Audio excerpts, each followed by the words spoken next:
looking after the children, seeing the children come, and actually the change, just the small little change of them smiling, that makes a difference.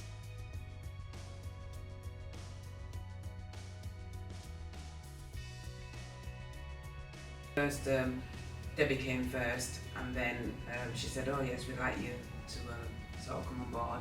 And then it was the 2 social workers that came, and they made appointments, and they came and they spoke to me.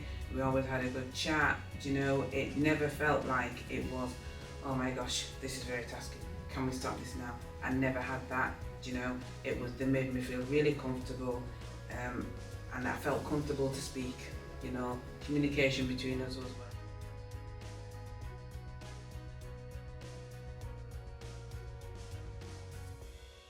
Patience is definitely one. Being supportive and absolutely welcoming and trust. So it's like having an open arm, but not actually.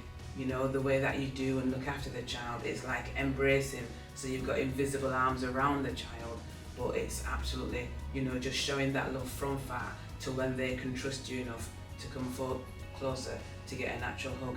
Because I've had children that have come to me and no smile, no emotion, but after a short while, when they will just smile at you and they just want, to come to you for a hug, it can be the best. I'm sobbing my eyes out and I'm hugging.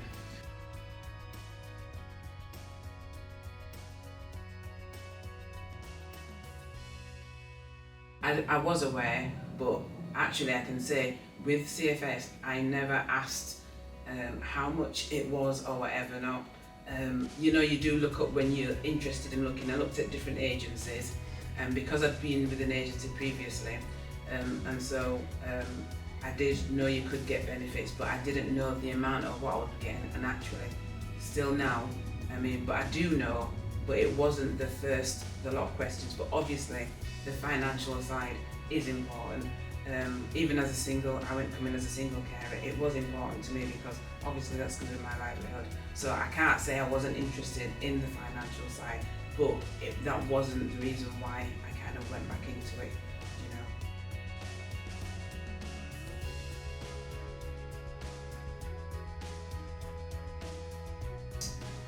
Yeah, because I've had friends that have done it, and my sister's been a foster carer, and she did it single-handedly for over 20 years.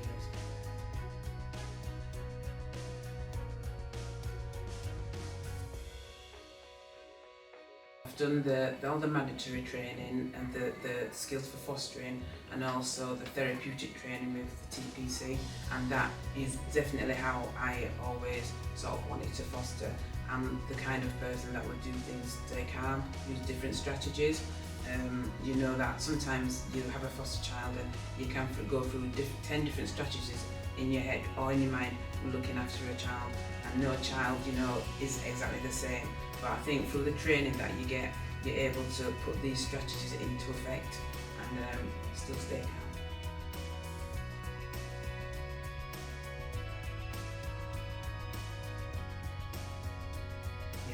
It was really good.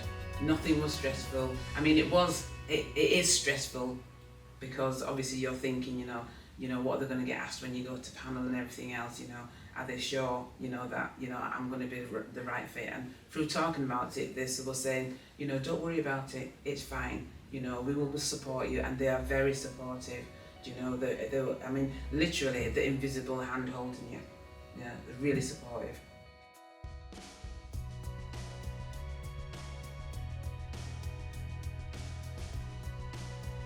Yeah, you do. You kind of go through it and say they ask you sort of what kind of children do you want to look after and stuff like that. And for me, on a whole, I was saying I've looked after so many different children. So it's just that you can say I've previously done emergency, bridging, but this time I just wanted to just sort of come in very calm and do sort of short term and start, with long term, and then see how it goes. But then again, sometimes that's what you say you want to do on paper, but then when a child presents and you can choose, it's entirely up to you. Nothing was forced on you. We have a discussion, you can show your concerns, anything you're worried about, so yeah, they're very supportive.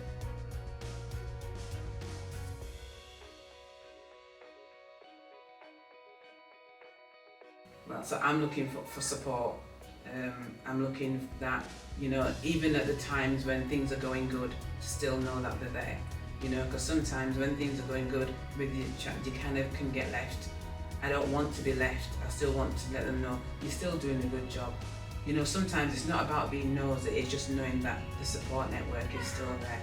And also when things don't go so good, as I would say, knowing that you've still got that support as well. And if you're not feeling too cool as well, or if you're a bit stressed in what you're doing, knowing that that support is there. Because sometimes as a foster carer, you kind of think, oh, am I doing it right? Or this is really getting to me. And sometimes you just need someone to say, it's okay, just take a breath. We'll just sit and talk about it. And then you can think, you put everything into perspective. Because sometimes as a foster carer, you want to get everything perfectly right.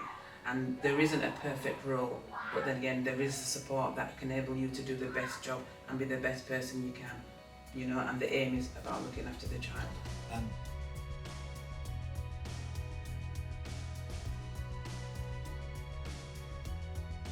Yes, so we have support groups, we have them online, and you can actually meet up. We've got like a WhatsApp group and you can talk. And I think that is really good, because I was just recently sort of saying that, I was really sort of frustrated with one of the young people, the children that I have, and immediately somebody reached out to me to sort of offer support. I'm here to talk if you such and such. So, and it wasn't that I had to go begging and saying, oh, can please somebody help me. It was just there, it just came naturally, which was, it's nice to know that you feel supported and you're not judged as well.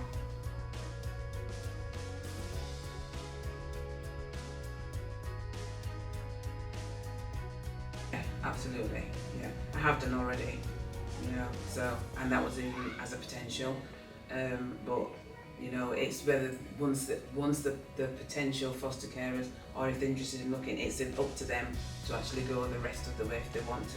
But I would definitely sort of refer, or for CFS, absolutely I would.